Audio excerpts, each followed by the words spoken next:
Got breaking news right now at 6 o'clock. Firefighters are on the scene of a deadly house fire in Somers. Fox 61's Brooke Griffin is getting the latest information for you this morning.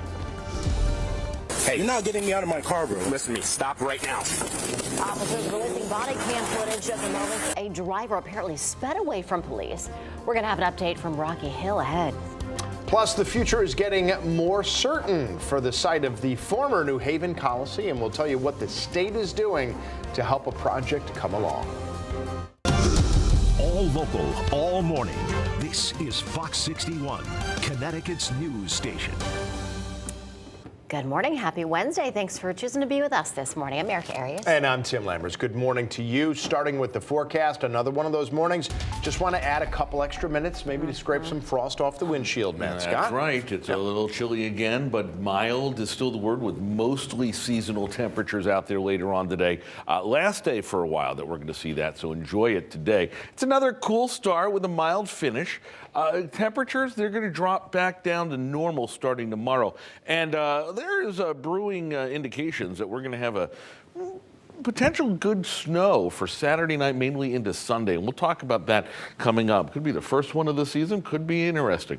Satellite radar pictures mostly quiet. Got a few clouds out there, and the wind flow still out of the north and west. And as you can see, as we expand the view, there's just nothing to show you. Temperatures between 22 in Meriden and 34 right now. That's not bad in New Haven. 30 in Bridgeport, 29 in Groton, Hartford right now. A little closer to normal with 25 degrees. Should be in the lower 20s for your lows. Mostly calm winds, but just a little wind drops your real feel down to the teens and the higher elevations. Not much of a drop thanks to the lack of wind out there, so that's certainly good news. Temperatures, again, should be in the upper 30s. We reached the low, maybe even the mid 40s at the shoreline, so enjoy that if that's your thing. We have a cool down, and then we have some snow potentially coming down. We'll track a fairly decent storm. I'll tell you when we're thinking you may have to alter your plans. That's all coming up in a few minutes. Let's check in with the road, see if you got to alter your way into work and school. Rachel Piscatelli with the answers. Good morning. Hey, good morning, Matt. We are following a couple of road closures out there this morning. First one going to be in Somers. This is new at this hour, bringing it to you at Route 140. This portion of the roadway closed because of a vehicle crash. This is going to be out by exits Cooper, or rather just Cooper Lane and West Street. So again, Route 140 in Somers is closed this morning due to a crash, and we will of course keep you posted on when that reopens. We've been following this one all morning long over in Orange. Route 15 northbound. The exit ramp now is closed at exit 56 due to an overturned vehicle. They have opened up Route 15 northbound between exits 56 and 58, so that's an improvement to this closure. However, that exit ramp is still going to be closed this morning. We'll keep you posted on that. 84 east and westbound over in Waterbury looks good. Road work has wrapped up for your morning commute, so both directions of 84 east and westbound, you're looking at a 4-minute drive from exit 18 to exit 25. Tim, Erica, back to you. All right, Rachel, thanks so much. Well, we are following that breaking news coming out of Somers this morning. The fire chief tells us that multiple people are dead after a large fire at a multifamily home. Yeah, firefighters had to make several rescues, and they had a few challenges to overcome while fighting the flames. Fox 61's Brooke Griffin is live at the scene. Brooke, I know they said this is going to be a long night. Yeah, they are definitely still here. This is still a very active scene. They've been here since about 10:20, 10:30 last night. And unfortunately, the chief has confirmed that there are multiple fatalities involved in this fire. Now, we don't know exactly how many. We are still working to find that out. But when I talked to the chief this morning, I asked if we should say fatal or fatalities, and he said fatalities. So we know multiple people are dead in this house fire as a result of their injuries. Now, this is just off Main Street. We're here on Quality Avenue. This is the home. You can see it over my shoulder here that has a lot of damage. It is unfortunately a total loss, according to firefighters. Several people did have to be rescued, and they say that one person even jumped out the second floor window to escape those flames. The chief tells us that that fire started just before 10:30 last night. Now, fire crews say they saw large flames shooting out of this home whenever they first arrived here on this scene. They tell us they had reports of people trapped inside and immediately started the rescue operation. The chief says they had some difficulty difficulty fighting the fire due to the back entrance actually being blocked at first, and they had a hard time even getting inside the home. We know 11 people live here, but we don't know if everybody was inside when the fire started. However, the chief says that his crew rescued some residents out of this home and others were able to get out on their own. He says that several people were taken to the hospital with serious injuries. The chief tells us this has been a long night for firefighters, and it's a call that could have a lasting impact. Yeah, this is going to be a rough one for them. Because there are obviously a lot of people, some of them were younger, so it's a lot of our members are trying to figure out what exactly happened and comprehend it. And the chief did speak very highly of these crew members that were here fighting that fire, the people that are also investigating. He said that they did very good work. It was very quick and they were able to get to those people as fast as they could. He says that they did a really good job fighting this fire. Now, we also know that the state police and the state fire marshal are still here. That's what most of the vehicles you're seeing in the video and behind me are all of these investigators. They're trying to figure out exactly why this happened and how it happened as well. As soon as we have any more information, we'll of course get that out to you. Live in Summers, Brooke Griffin, Fox 61, Connecticut's news station. All right, Brooke, thanks so much. Appreciate you staying on top of that.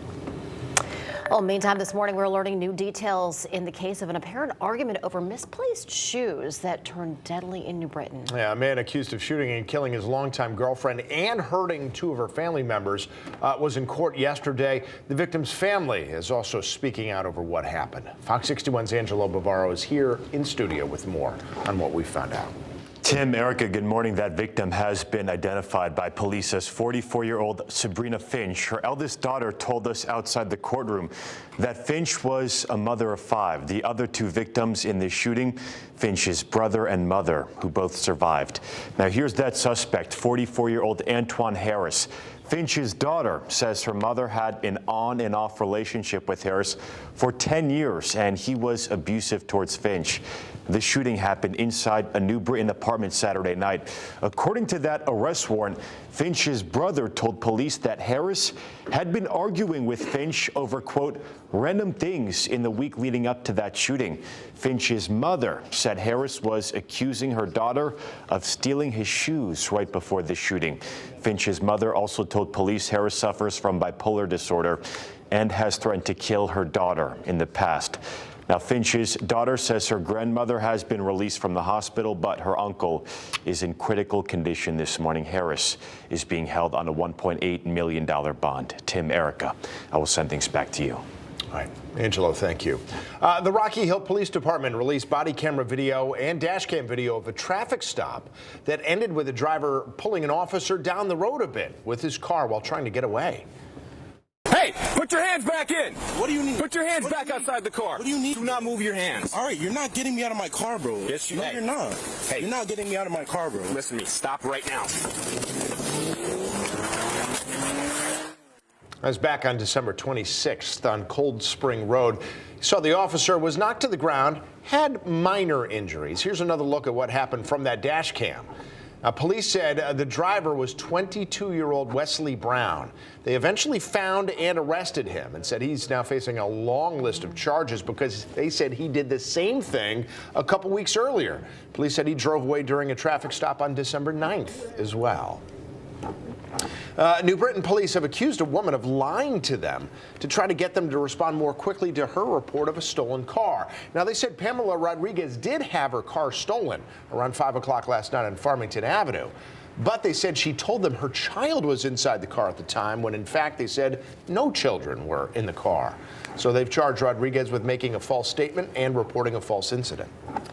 Well, happening today in New Haven, Governor Ned Lamont set to announce plans for redeveloping the site of Veterans Memorial Coliseum. Now, the site has been a parking lot since the Coliseum was demolished in 2007. We're told the property will be redeveloped into a life sciences and technology building. The governor's office will award a grant to cover some of the costs. Lamont and other officials are going to talk more about the project coming up at 11 o'clock this morning. And also happening today, Congressman Joe Courtney says that he's going to meet with homeowners to talk about a new program to help people with crumbling foundations. It's expected to help low and moderate income homeowners get financial help to fix those foundations. Applications for the program opened on December 18th.